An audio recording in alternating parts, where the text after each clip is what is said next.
मेरी तरफ से मेरी तमाम तर यूट्यूब फैमिली और देखने वाले बहन भाइयों को अस्सलाम वालेकुम। उम्मीद है कि आप सब खैरियत से होंगे। तो हम आज के ब्लॉग का आगाज़ करते हैं। इस वक्त 6:15 का वक्त हो गया है। सारे उठ कर सुबह छत से नीचे आ गए थे। रात को छत पे ही सोए थे। तो फिर मेरी छोटी बहन आटा गूंदने लगी, क्योंकि अब पापा सुबह जल्दी चल जाते हैं काम पे। उनकी ड्यूटी का टाइम चेंज हो गया है, तो फिर सारे सुबह जल्दी उठ जाते हैं। तो ये छोटी बहन पापा के लिए नाश्ता बनाने लगी थी। सुबह वो ब्रेड, अंडा ब्रेड और ये चाय वगैरह पी के चले जाते हैं।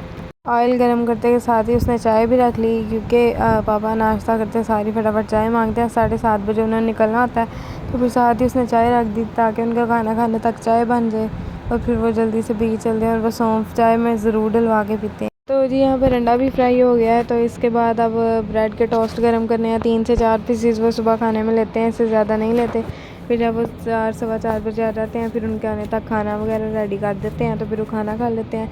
ब्रेड के पीसेस के ऊपर सुबह वो ब्लू बैंड लगवा लेते हैं। उनको इस तरह ज़्यादा पसंद है, मतलब वो इस तरह ज़्यादा पसंद करते हैं। साथ अंडा वगैरह ले लेते हैं। तो आज हमने पूरे अपने किचन की सफाई करनी है। आज हम किचन की कंप्लीट सफाई करेंगे, क्योंकि इस दफ़ा हम लेट हो गए हैं। ईद में भी अब बस 1-2 दिन रह गए हैं, तो सारे किचन की भी कंप्लीट सफाई करनी है और घर भी साफ़ होने वाला है। इस दफ़ा हम वैसे बिज़ी थे, शादी आ गई थी। 2 से 3 दिन शादी में गुजर गए। फिर कल इतवार को फिर उधर दादाबू के घर चले गए, वहाँ पे दादा की बरसी थी। तो फिर इस तरह से 3 से 4 दिन हमारे इस तरह गुजर गए हैं। तो फिर अब ईद में भी 1-2 दिन रह गया, तो सारे घर की कंप्लीट सफाई होनी है। तो सबसे पहले हमने कहा कि हम किचन से शुरू करते हैं। तो किचन के तमाम तर ये जो मसाले के डिब्बे हैं, नमक मिर्चों वाले और जो दूसरे मसाले ज़ीरे वगैरह, वो सब कुछ इकट्ठा रखा था। उसके डिब्बे वो सारे, ऑयल के, चीनी पत्ती, सब के डिब्बे और वो जो बॉटल वगैरह किचन में वाटर कैन पड़े होते हैं, का सारे इनको सही तरह से धो लेते हैं। और फिर नीचे पहले ये सारे ऊपर की सफाई करेंगे, शेल्फ़ों वगैरह की। फिर ये जो ओवन रह गया, फिर इसके बाद नीचे जो जो बर्तन पड़े होते हैं उनकी सफाई शुरू करेंगे। तो जी मैं आज आप सबके साथ एक बात शेयर करूँगी। कल हम गए थे अपनी दादाबू के घर। आपको मैंने कल व्लॉग अपना दिखाया था। तो मैंने आपको एक बात बताई थी कि हम सब पहले सारे चाचू और पापा वगैरह, हम सब की फैमिली ना वहाँ पे इकट्ठी रहा करती थी। मतलब सबको एक कमरा मिला हुआ, तो सारे वहाँ पे ही रहते थे, सारे इकट्ठे जॉइंट फैमिली में रहा करते थे। तो फिर ऐसा ऐसा वक्त के साथ तब्दीलियाँ तो आती रहती हैं। तो बच्चे भी बड़े हो गए थे, मतलब बाकियों के तो भी सब चाचुओं के छोटे ही हैं, लेकिन हम मतलब उनसे बड़े हो गए थे। और वहाँ पे सामान भी, मतलब सबका सामान था, तो बहुत ज़्यादा मतलब जगह कम पड़ गई थी और लोगों के रहने के लिए इतने ज़्यादा अफराद हो गए थे। तो फिर मेरे दादाबू ने मेरे पापा को, और जो सबसे छोटे चाचू थे, पापा क्योंकि सबसे बड़े हैं, उनको, और जो सबसे छोटे वाले चाचू थे उनको, मतलब यहाँ पे दूसरे इस घर में भेज दिया था कि मतलब एक पोर्शन में हम रह लें और दूसरे में उनकी फैमिली रह ले। तो इस तरह हमने खुद ही तैयार करवाया। उन्होंने भी अपनी मर्ज़ी से सारा घर तैयार करवा के फिर हम यहाँ पे शिफ्ट हो गए। यहाँ पे हमें शिफ्ट हुए तकरीबन 2 साल हो चुके हैं। और जो पिछले 4 चाचू हैं ना, वो मतलब उधर ही रहते हैं। वैसे भी वो घर बड़ा है ना। वैसे अगर दादू अब तक ज़िंदा होती तो शायद हम इस घर में ना आते। हम अभी तक वहाँ पर ही होते उस घर में, शायद कोई और नई जगह पे आ जाता। लेकिन फिर उनकी डेथ के बाद फिर हमें यहाँ पर आना पड़ा। सबसे मेन पॉइंट तो यही था, क्योंकि वहाँ पे सामान भी बहुत ज़्यादा था और लोग भी बहुत ज़्यादा हो चुके थे। तो फिर इस वजह से हम यहाँ पर शिफ्ट हो गए। तो शुक्र है अल्हम्दुलिल्लाह, यहाँ पे भी हम सुकून से अब रह रहे हैं और बहुत ही सुकून से ज़िंदगी गुजर रही है। तो हमारे किचन का भी आज साथ साथ काम देख रहे हैं कि साथ साथ काम भी हो रहा है और साथ साथ आपको बात बताई जा रही है। किचन के जो थे नमक मिर्चों वाले और लाल मिर्च वाले, हल्दी वाले, सारे डिब्बे तो धुल चुके हैं। अब चीनी वाला डिब्बा धो रही हूँ। तो इसके बाद आपको बताया था कि टोकरी भी धुलेगी, जो बर्तनों वाली थी, जिसमें बर्तन ड्राई करने के लिए रखते हैं, प्लेटें वगैरह। इन सब को हमने कमरे में एक चारपाई बिछा दिया है। चारपाई पे खुश्क करने के लिए रख दिए हैं सारे बर्तन, ताकि जल्दी से खुश्क हो जाए। तो ये सारे किचन के जो कम्प्लीट थे ये हो चुके हैं बर्तन। अब इसके बाद टोकरी, जो बर्तन रखने वाली थी, प्लेटें, चम्मच और जो नीचे बाकी टोकरियाँ वगैरह रखते थे, जिसमें वो अब धुलने की बारी आ गई है। ये भी बहुत ज़्यादा गंदी हो चुकी थी, थोड़ी सी चिकनाई भी लगी हुई थी इस पर। तो फिर ब्रश के साथ इसको साफ़ किया, लेकिन इतनी ज़्यादा नहीं थी, क्योंकि ये पहले भी धुल चुकी थी, इसलिए इस पर इतना टाइम नहीं था लगा।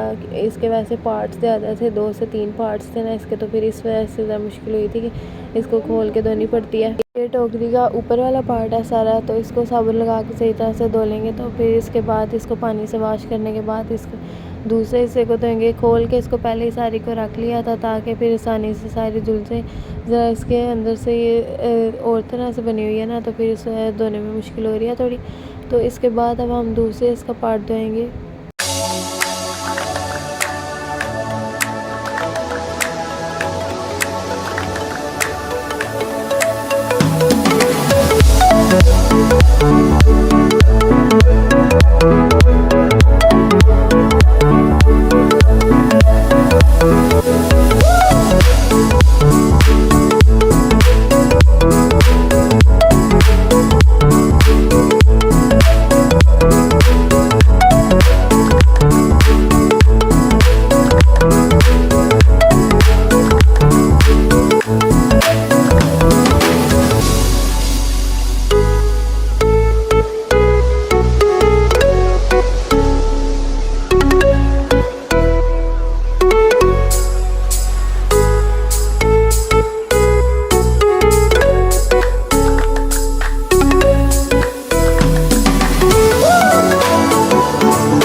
जी टोकरी भी अब कंप्लीट सारी धुल गई थी, जो डिश रखने वाली थी, प्लेटें रखने वाली।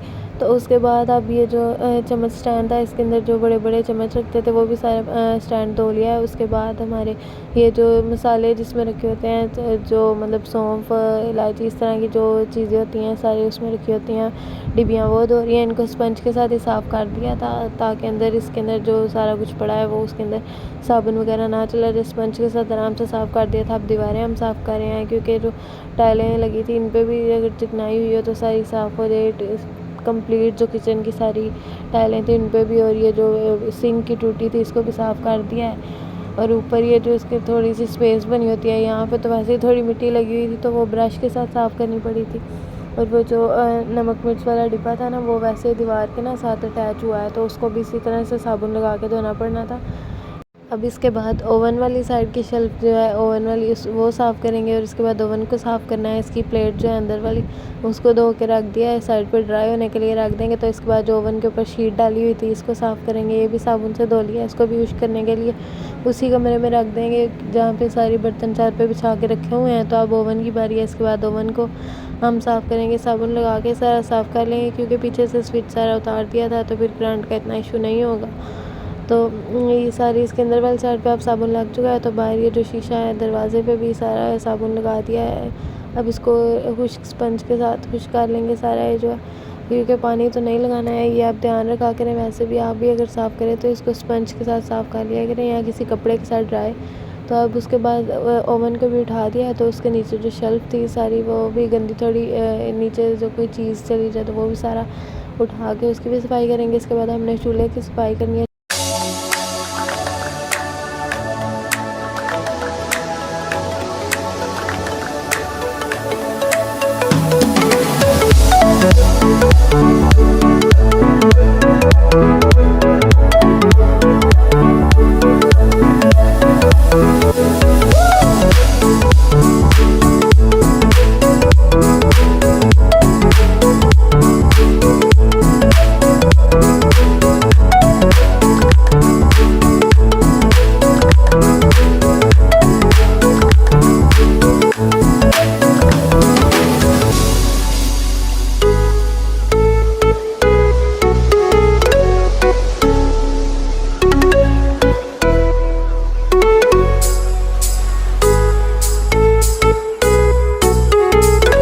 किचन की अब ऊपर वाले हिस्से की कंप्लीट सफाई हो गई है। अब सारी शेल्फ़ों को भी ट्राई कर दिया है, चूल्हे को भी यूज़ कर दिया है। कपड़े से आप मसालों वाले डिब्बे में सारे मसाले डाल रहे हैं जो बाहर निकाले थे, और अब इनको हमने इनकी जगह पे लगा देना है। जो बाकी सारे टोकरियाँ भी धो ली थी उनको भी यूज़ करके उनकी जगह पे लगा देना है। अब जो नीचे वाला हिस्सा था इसको हम साफ़ करेंगे। इसके अंदर से सारी जो बाल्टी थी आटे वाली भी और जो मसालों वाली भी थी बाल्टी, वो निकाल दी है। टोकरियाँ भी और जो बड़े पतीले भी जो नीचे पड़े थे उनको भी निकाल दिया है सारी। यहाँ से भी जो टोकरी थी बर्तन यूज़ करने वाली वो भी निकाल दी है सारी।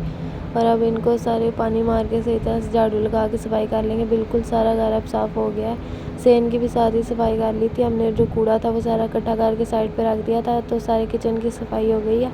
आप देख सकते हैं सारे बर्तन भी हमने जगह पे लगा दिए हैं। सारा कुछ इधर कंप्लीट हो गया है। यहाँ पे भी रैक में बर्तन रख दिए हैं, ओवन भी साफ़ करके चला दिया है और नीचे से भी सारे बर्तन लगा कर रख दिए हैं। और सारे यहाँ पे पानी मार के जो आपको दिखाया था कि सारी सफाई कंप्लीट हो गई है यहाँ पे भी।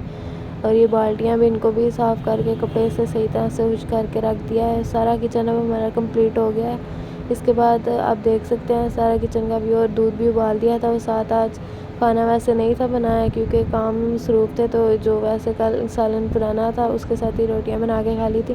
तो आज जैसे हम बहुत ज़्यादा थक चुके थे, तो ये जहाँ से हम शादी पे गए थे उनके घर से मिठाई आई थी, मामा पापा चाय के साथ मिठाई खा रहे थे, हमने तो वैसे मिठाई खा ली थी। तो आज के हमारे व्लॉग का यहाँ पर एंड होता है। खुदा हाफिज़, आपसे अगले व्लॉग में मुलाकात होगी।